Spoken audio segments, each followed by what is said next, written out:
Well, hey everyone. Thank you so much for joining me today to share your perspectives on how BIE and tribally controlled schools have been impacted over the past year. And I certainly don't have to tell you that there are many challenges that all of you face, especially in terms of maintenance and infrastructure backlogs that really completely predated the pandemic. But before we get into all of that, I'd like to just take a moment to offer my appreciation for all that educators have done to really go above and beyond in service to students and families this year. Your schools have served really as the centers of support for tribal communities who have been so hard hit by this pandemic and by the economic stresses of the past year. And I want to thank you for working so tirelessly to keep students engaged in their education and how you help their families really keep food on the table and roofs over their heads. We all know that many tribal communities have been the most acutely impacted by COVID-19. But I'd like us to focus this meeting on how we can build a much stronger future for BIE and for tribally controlled schools. As we rebuild our country, we have a real opportunity to actually take big, bold action to invest in the next generation and finally meet our federal government's trust responsibility to support tribal education.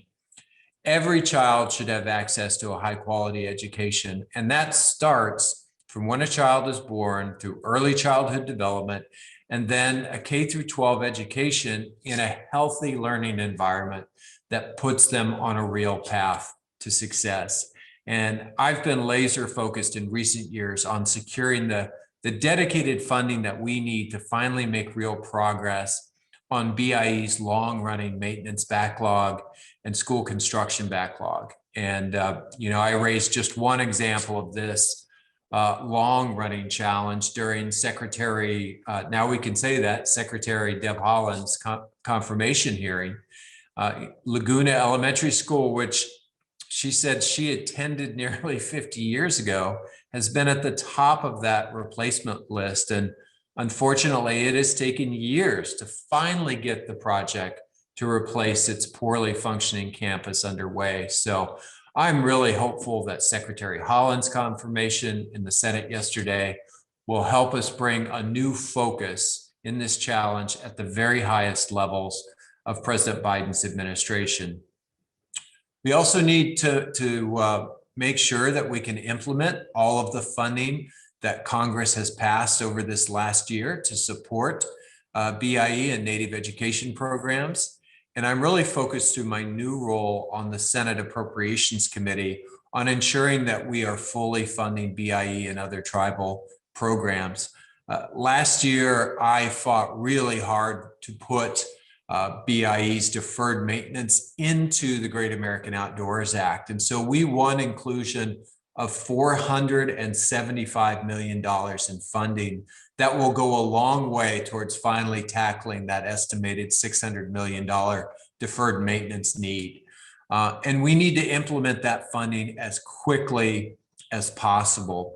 We just passed more than $1.1 billion for Native education programs as part of the American Rescue Plan that was just signed into law. And I'm really proud of this bill. I mean, the American Rescue Plan is literally the single greatest federal investment that we have ever made in Indian country. And a travesty that it hasn't been done before, but the fact that we were able to accomplish that under new House and Senate leadership with the new White House, it is a great way to start this Congress. There's more than $31 billion of immediate relief for tribal governments to invest in broadband, in clean water infrastructure, and to support the public health and vaccine distribution campaign in IHS. The education funding in the American Rescue Plan also includes $850 million for the BIE and $190 million for tribal education agencies and Native Hawaiian and Alaska Native education programs. And it includes $20 million in emergency grants to address the impacts of the pandemic on the preservation of native languages. And this emergency funding in the American Rescue Plan comes on top of the $973 million worth of appropriations for BIE and tribally controlled schools that Congress passed in December in the overall funding agreement. So I would just urge all of the NIEA members on this call to work with us to make sure that we get that funding out the door, that we get it implemented quickly so that we can really have the impact on our learning environments and supporting our educators that we all believe in. And finally, before I finish up, I wanted to let you know about one other place that I've been focused that relates to your work.